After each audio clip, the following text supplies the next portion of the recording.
Hello everybody, welcome to my channel Chapter Chat, and today let's read a story, The Last Leaf by O. Henry. The real name of O. Henry is William Sidney Potter.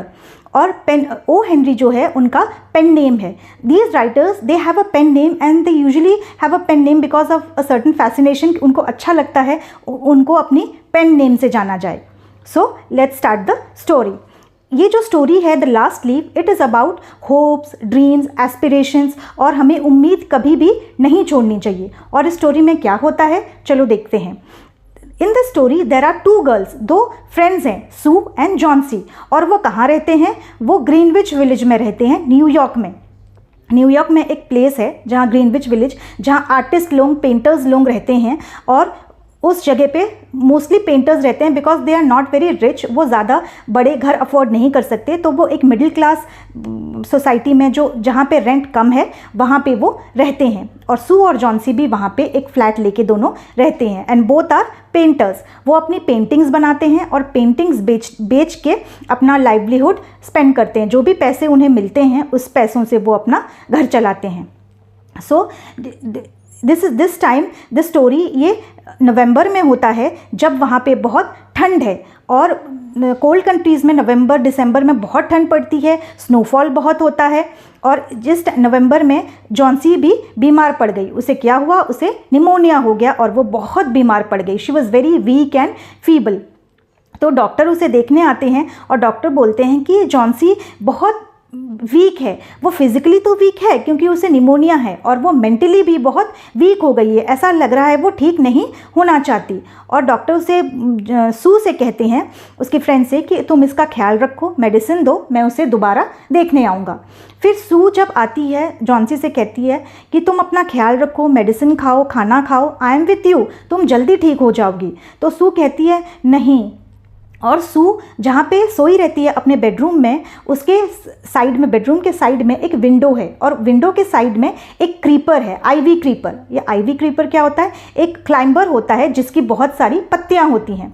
तो वो climber उनके bedroom के उस खिड़की के पास लगा हुआ था और उसमें बहुत सारी पत्तियाँ थी.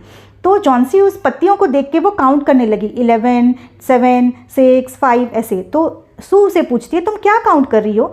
तो वो बोलती है उन पत्तों को देखो. वो खिड़की की तरफ देखती है और बोलती है वो जो पत्ते हैं, कुछ दिन पहले उसमें बहुत सारी पत्तियां थी, बट अभी बस 5-6 ही पत्तियां बची हुई हैं उसमें. और जब उस क्रीपर का लास्ट पत्ता गिर जाएगा, वैसे ही जैसे वो पत्ता गिरेगा मेरी भी डेथ हो जाएगी. तो सू कहती है व्हाट रबिश, तुम ये क्या बोल रही हो? पत्ते तो गिरेंगे, लेकिन गिरेगा जब गिरेगा, लेकिन तुम्हारी डेथ क्यों होगी? जस्ट तुम्हें निमोनिया हुआ है, you are not going to die. तुम ऐसी बुरी चीज़ें मत बोलो. तुम अपना मेडिसिन खाओ, खाना खाओ, ठीक हो जाओ, मुझे अपना काम करने दो, मुझे पेंटिंग बनाने दो. कल मैं ये पेंटिंग बेचूंगी उसे मार्केट में, जो हमें पैसे मिलेंगे फिर हम उससे अपनी चीज़ें खरीदेंगे. तो इतना कह के सू जॉन्सी को बोलती है तुम जाके लेट जाओ, आराम से लेटो, तुम रेस्ट करो, मुझे जाके बर्मन से भी मिलना है. Who is Behrman here? Behrman is a painter. He is 60 years old. और वो जिस फ्लैट में रहते हैं, बर्मन भी उसी फ्लैट में नीचे वो डाउनस्टेयर्स में रहता है. He is a 60-year-old painter, और वो भी पेंटिंग्स करता है और अपनी पेंटिंग्स बेचता है. तो वो कहती है तो मुझे बर्मन से भी जाके मिलना है. तो वो जाके, जब जॉन्सी सो जाती है, वो नीचे जाती है बर्मन के पास, और वो डर के बर्मन से कहती है, क्योंकि जॉन्सी को तो वो जैसी बातें कर रही है कि मैं मर जाऊंगी, वो घबरा गई थोड़ा सा, और उसने कहा कि I should go and talk to Behrman. और वो जाके उससे बात करने लगी कि बर्मन, जॉन्सी ऐसे बोल रही है कि उनकी जो आईवी क्रीपर है, जो वो लास्ट लीफ गिरेगा वो भी तब मर जाएगी. वो बहुत डिप्रेस्ड हो गई है, वो जीना नहीं चाहती है, और उसे इस बीमारी ने उसे बहुत वीक कर दिया है, physically as well as mentally. तो बर्मन कहता है what rubbish, why will she die, nobody dies of pneumonia. तो बर्मन कहता है वो थोड़ी मेंटली कुछ ज़्यादा ही एग्जरेट कर रही है चीज़ों को, कुछ ज़्यादा ही सोच रही है कि कोई डेथ नहीं होगा, चलो मैं भी तुम्हारे साथ चलता हूँ और मैं उसे देखता हूँ. फिर दोनों अपस्टेयर्स आके जॉन्सी को देखते हैं दोनों, और जॉन्सी सो जाती है. फिर बर्मन बोलता है उसे रेस्ट करने दो, मैं अपने घर जा रहा हूँ। तो वो रात बहुत हो गई है, तब बारिश हो रही थी, बहुत ज़ोर से आंधी तूफान आ रही थी, तो बर्मन अपने घर चला जाता है। फिर अगले दिन सुबह जब जॉन्सी उठती है, जॉन्सी कहती है कि सू ज़रा खिड़की खोलो, पर्दे हटाओ खिड़की के, मुझे देखने दो वो लास्ट लीफ अभी वहाँ है कि नहीं है। तो वो देखती है, वो लास्ट लीफ अभी तक वहाँ है, उस आइवी क्रीपर पे लगा हुआ है। तो वो कहती है, ओह the last leaf is in the tree, वो लास्ट लीफ अभी भी वहीं पे है, इसका मतलब मेरे पास और कुछ टाइम है अभी भी। तो सू उसे कहती है, व्हाट रबिश, तुम हमेशा ये ऐसी बातें क्यों कर रही हो, तुम्हें कुछ भी नहीं होगा। फिर आफ्टरनून हो जाती है, आफ्टरनून में भी बहुत बड़ा तूफान आता है, पर वो लीफ नहीं गिरता है। तो फिर जॉन्सी को रियलाइज़ होता है कि हाँ, शायद ये लीफ नहीं गिरेगा और मैं ठीक हो रही हूँ। वो उस लीफ को अपने लाइफ के साथ एसोसिएट करने लगती है कि वो जब गिरेगा मेरी भी डेथ हो जाएगी। लेकिन जब वो देखती है कि वो लीफ नहीं गिरा है, उसी ट्री में इंटैक्ट है, क्रीपर के साथ इंटैक्ट है, तो उसे भी लगने लगता है कि हाँ, मैं भी अभी ठीक हो जाऊंगी, मुझे कुछ भी नहीं होगा। उसमें जो उसने जो डाउनफॉल हो रहा था, वो अभी उसके दिमाग में वो ठीक होने लगती है। वो उसका दिमाग सोचता है कि हाँ, अब मैं ठीक हो जाऊंगी। तो फिर क्या होता है, वो बोलती है कि डॉक्टर उसे दोबारा देखने आते हैं और डॉक्टर सू से कहते हैं, नाउ शी इज़ फाइन, अभी वो ठीक हो रही है, उसकी मेंटल स्टेबिलिटी भी ठीक हो रही है, अब वो बिल्कुल भी ठीक हो जाएगी, उसे कुछ भी नहीं होगा, शी विल बी फाइन। और डॉक्टर कहते हैं कि लेट मी सी बर्मन ऑल्सो डाउन स्टेयर्स, क्योंकि बर्मन जो है वो भी बहुत बीमार था, मैंने उसे देखा था, वो 2 दिन से उसे भी निमोनिया है और उसकी हालत बहुत ख़राब है, लेट मी सी हिम। और ये कह के डॉक्टर नीचे चले जाते हैं। सो द नेक्स्ट मॉर्निंग, फिर अगले दिन सुबह क्या होता है, सू आती है और वो जॉन्सी से कहती है, जॉन्सी का हाथ पकड़ती है और कहती है, जॉन्सी आई वॉन्ट टू से यू समथिंग। तो वो बोलती है, हाँ प्लीज़ बोलो। तो वो कहती है कि बर्मन जो था, ही डाइड लास्ट नाइट, उसकी डेथ हो गई है। और उसके बेड के पास एक पेंटिंग ब्रश, उसके गीले कपड़े थे, पेंटिंग ब्रश था और एक लैडर था, और वो निमोनिया से वो नहीं बचा, ही डाइड।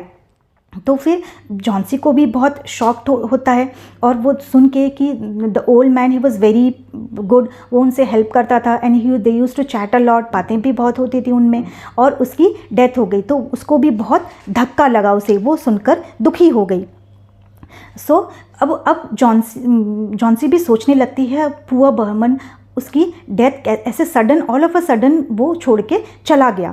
देन सू उसे कहती है, have you ever thought Johnsy, कि जो पत्ते तुम आइवी क्रीपर की लीफ जो तुम देख रही हो, वो कभी भी हिलता क्यों नहीं है, वो इतना इंटैक्ट है, इतनी बारिश, इतनी तूफान आने के बाद भी वो लीफ क्यों नहीं गिरा उस ट्री से। तो जॉन्सी देखती है और वो बोलती है, येस, वो लीफ अभी भी नहीं गिरा।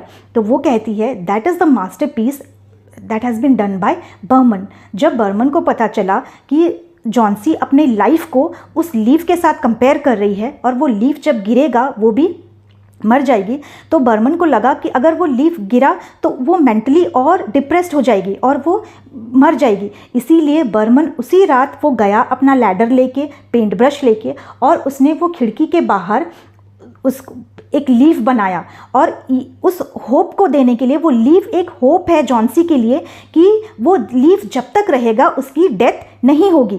और वो यही होप वो जॉन्सी को देना चाहता था कि अगर वो रियल लीफ गिर भी जाए तो जॉन्सी को पता ना चले, and she will see that leaf. और वो लीफ से वो जॉन्सी को एक होप देना चाहता था कि you have the rest of your life, you are a young girl, तुम्हारे पास तुम्हारी पूरी ज़िंदगी पड़ी हुई है, तुम आगे बढ़ो अपनी ज़िंदगी में, don't be so depressed, don't be so faint hearted, तुम्हें कमज़ोर दिल की होने की कोई ज़रूरत नहीं है, तुम उठो, जियो और अपनी लाइफ को जियो।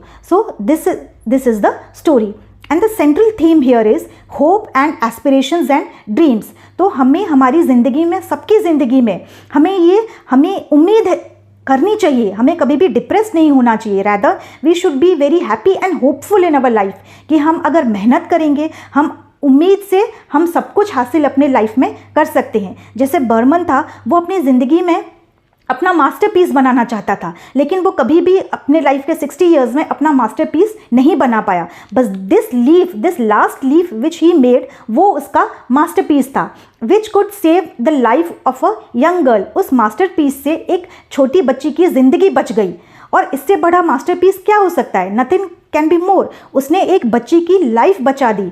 वो पेंटिंग को देख के जॉन्सी ठीक हो गई और उसको लगा कि मेरी लाइफ में और कुछ बुरा नहीं होगा, ये लीफ नहीं गिर रहा है, मेरी भी डेथ नहीं होगी। And she was so hopeful. So here Behrman gave the hope to that girl कि तुम उठो, अपनी ज़िंदगी जियो, अपनी लाइफ की जितनी विशेज़ हैं सबको फुलफिल करो। Behrman he died but he gave the hope. उसने जॉन्सी को ये उम्मीद दिया कि लाइफ में मैं जो नहीं कर पाया तुम वो सारी चीज़ें करो और अपनी लाइफ में आगे बढ़ो। So if you have any comments or any questions related to the topic, then please ask me on the comment section. Thank you.